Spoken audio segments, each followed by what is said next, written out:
Hello all and welcome to another video.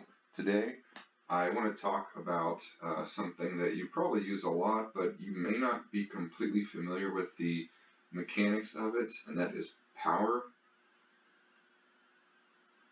We're going green.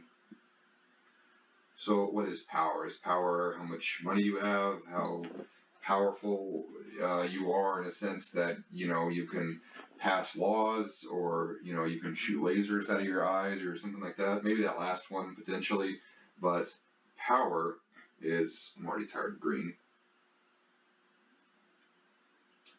is energy over time. Okay? So if you're consuming energy for a certain length of time, maybe a few seconds, then you are operating at a certain level of power for the duration of those few seconds. And then you can later say, okay, well, I consumed so many watts of power for so long that I consumed energy, right? And energy is measured in a unit that we call joules. Joules. Okay? So some of you, if you're working with electricity, you may say, wait a minute, I thought power equaled volts times amps. Amps are a unit of current, and volts are a little special. Volts are a difference in potential.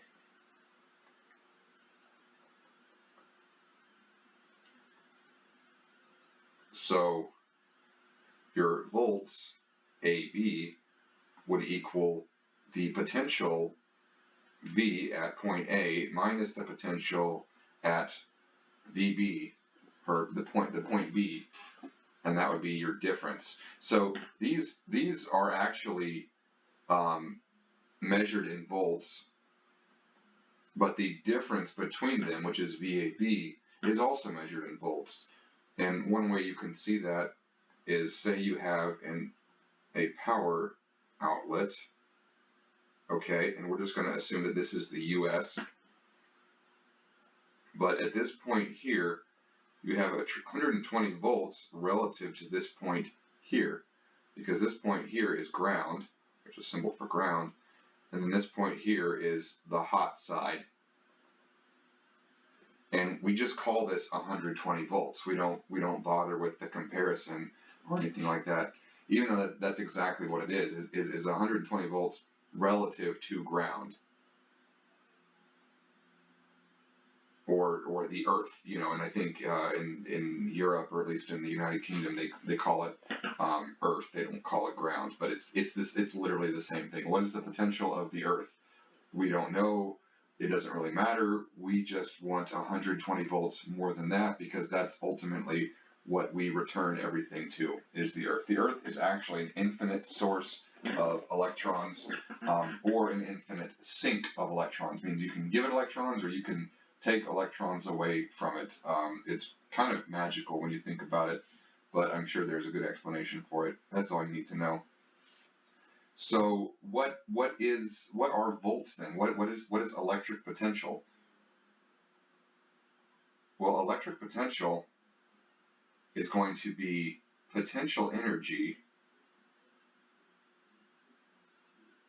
with respect to charge.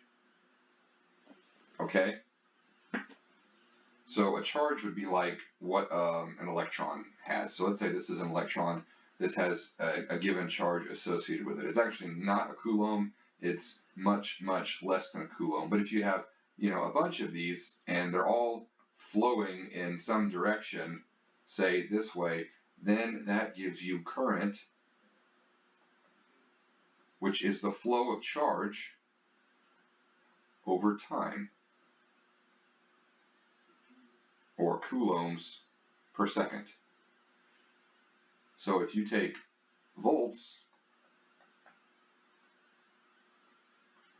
and energy U per charge coulomb and current, then you can find power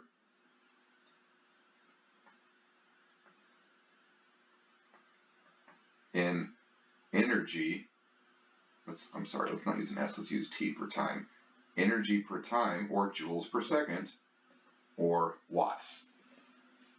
Okay, so that's kind of how those two relate. Voltage is the potential energy per unit charge. So if you have very little charge flowing, but those charged particles have a very high amount of potential energy, then you have high voltage, low current. But if you have lots of charge flowing and then they each have a little bit of potential energy compared from where they are compared to the spot where they're going, then you might have the same amount of power with low current, high voltage as you will with low voltage, high current. So let's take a look at how this works. Let's bring back our household US power outlet, okay, which is 120 volts. Let's say we plug into it. Okay, this is our box. So maybe this is a light bulb.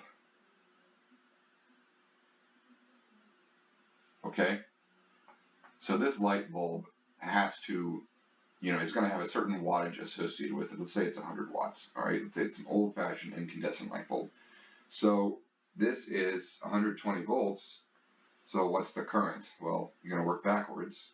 Current I equals 100 watts divided by 120 volts.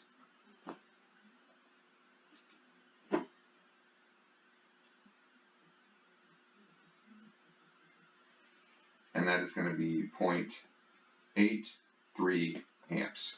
Well, in most rooms in your house, this outlet is rated at 15 amps, okay, at 120 volts, obviously. Now, in your kitchen, it's a little bit more. It's 20 amps, okay? So 15 amps at 120 volts is what power? Well, that's going to be 1,800 watts. That's why your kitchen has, this is we'll just say little r for room, PEK is for your kitchen, 120 times 20 equals 2,400 watts. So if you plugged in a 1,000-watt microwave and a 1,200-watt air fryer, then that would consume 2,200 watts. And you would still have room for a 100-watt blender. Okay, that would be 2,300 watts. But that would easily open the breaker for this circuit here. And you would have to go recycle it.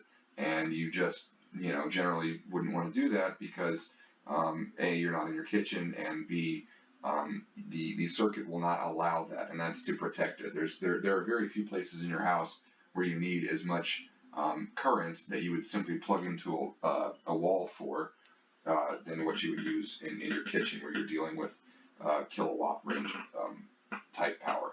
So we can apply this on a smaller scale, but unfortunately we don't have breakers and fuses to rescue us all the time, okay? Or at least not ones that can be easily accessed. The reason we have that breaker box is because household power can be potentially very dangerous, no pun intended, it can kill you. So, or it can cause serious house fires and that sort of things. But it may not be such a big deal with smaller devices, and you might ruin those devices, but you're not going to burn your house down. Usually, I'm not saying you can't do it, but let's say you have a magic box here, okay, and this box is rated at 1 amp at 5 volts. And this is just the box that you have, and it plugs into the wall, and that's 120 volts, okay?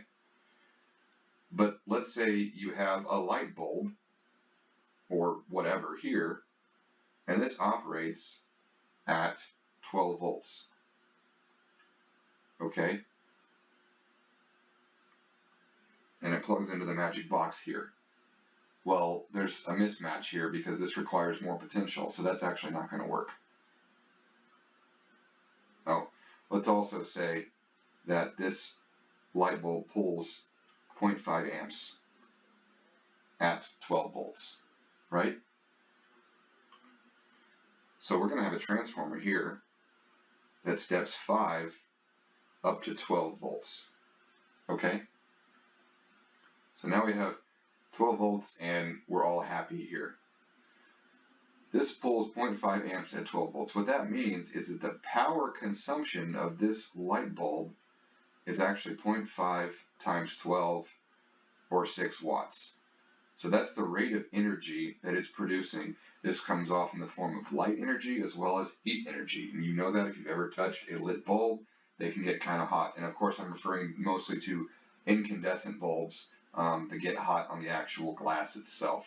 So if we're doing this, what's happening here? Well, we're pulling half an amp at 12 volts here, but that's after we've stepped up our voltage from 5 to 12. Well, you'll notice here that we don't have another wire coming from the wall and plugging into there. Okay, it's all coming from the same place. So we're not adding any extra voltage to boost it from 5 to 12 or anything like that. We're just changing the circuit to be at a higher potential. Well, in order to do that, you're actually going to have to pull less current. So this pulls half an amp of current. That's its demand, okay? So this one is going to pull something different. Well, the rating 0.5 amps at 12 volts is a power rating. It's not a voltage rating. It's not a current rating. It is telling you that the power is such that you can pull half an amp at 12 volts. And this is a 12 volt device, so it needs that. Okay, so that's going to be 6 watts, which means that you're going to get 6 watts worth of energy over time in this other box, 1 amp at 5 volts. Okay, well 1 amp at 5 volts is only 5 watts. So that's not going to be enough. This is pulling 6 watts worth of electricity. So that means that at 5 volts, which is what it's going to be held at, then that's going to be, greater than 1 amp. It's actually going to equal, looks like 1.2 amps. So that's too much. This device here is going to get hot because it's passing too much current.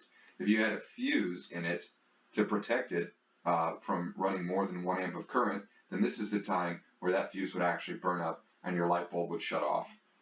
You would lose it, and that'd be the end of it. But your light bulb wouldn't burn out. Your transformer here wouldn't burn out.